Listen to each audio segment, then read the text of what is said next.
Mrs. Here. Oh, hi. My name is Mary. They're doing a film about homeless people, yes? Yeah, about Portland. Actually, I have a question. Always. So can I film you? Can you be on? Okay. Hi, you guys. Okay. So scoot in closer. Okay. You're married, right? Okay. So this is called Vigil TV, and it's on Ustream. Then it saves it, and then it goes to YouTube. Okay. And YouTube is called Occupy Vigil TV. That's where you'll see this later. All right. So you guys are from China. You said that you had a question for me. What is it? Yeah, I wonder why there's so many, young people. They're wandering in the street at night with their dogs. What do you want? Yes, it's just their lifestyle. Or if there's lifestyle, I can understand. If it's for another reason, I don't know why. Right. It seems to me like people don't start out wanting to be out here. They might adapt and they might decide that they're free and they won't go back. But some of the youth out here, they were foster children, and foster care is not good here. After they're of age, they have no place to go. They don't have parents. Kids right now, they move back home because of the economy. But there must be some people that choose to be.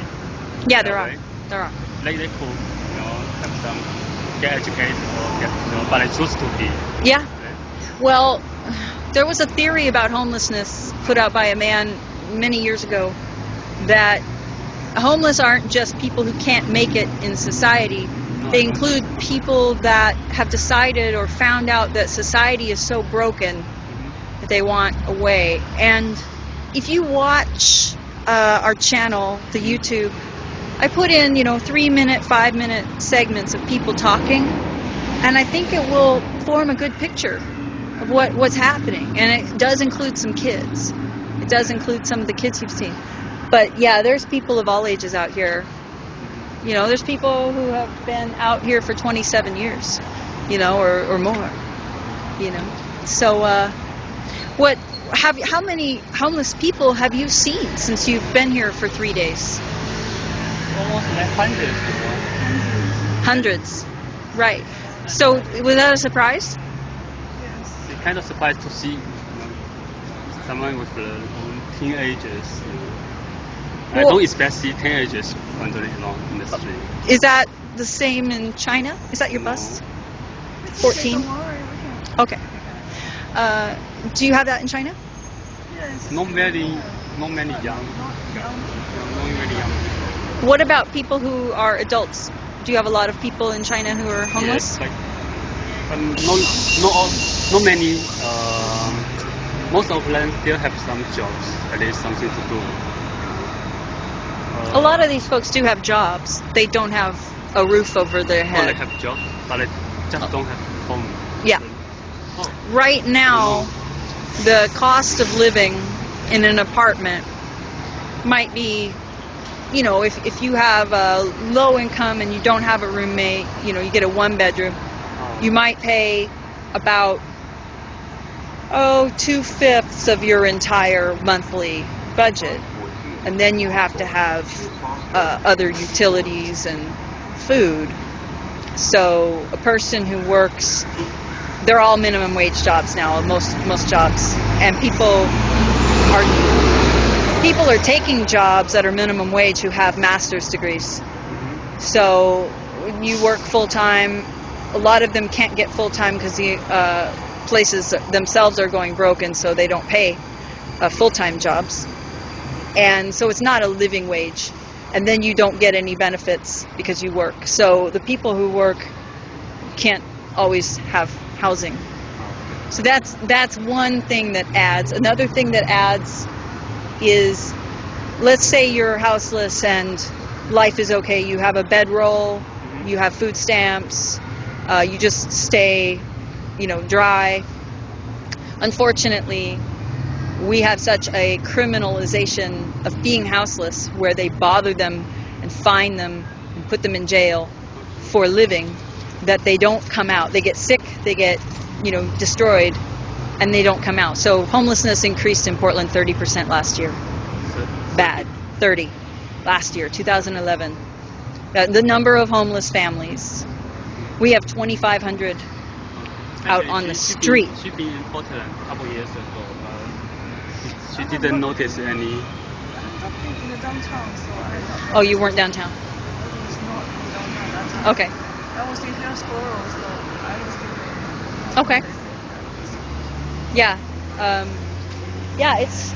We are protesting because they wake people up at night and they make them move, and then they wake them up again. Where they They just want them to go away. Yeah.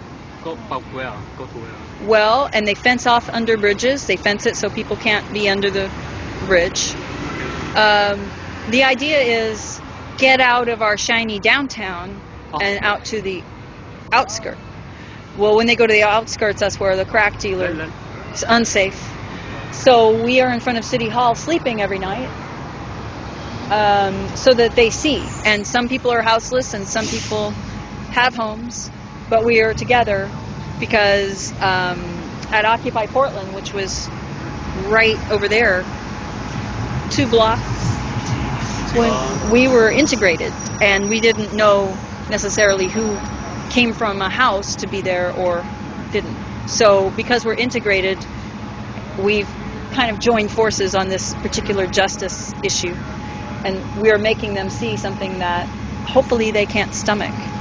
But unfortunately, people seem to be okay with homelessness. They blame the victim.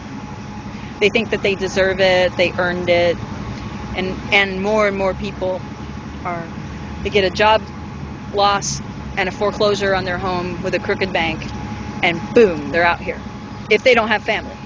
So that's really it. If you don't have family to rescue you, or friends, you might be here.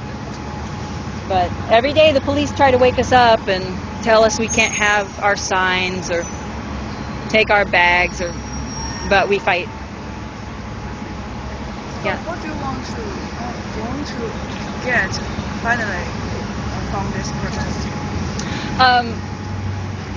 Well, the housing solution to me will come when people are not in danger when they are wherever they are. Like, if they can stay on the sidewalk and police will protect them instead of harass them, and they can have a lean-to. This is a protest against the camping ban, which treats homeless people as if they are illegal campers. But that's not camping. This is survival.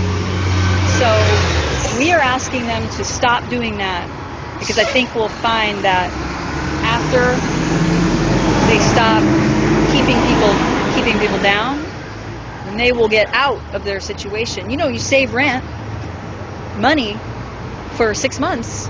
You should be able to get rent. Now, there's still problems, like they won't rent to you if you have no history, or they won't give you a job if you don't have an address. So there's a lot of problems, but if you could stay safe, you could save up rent money. So you have to have faith that if people can rise up, they will.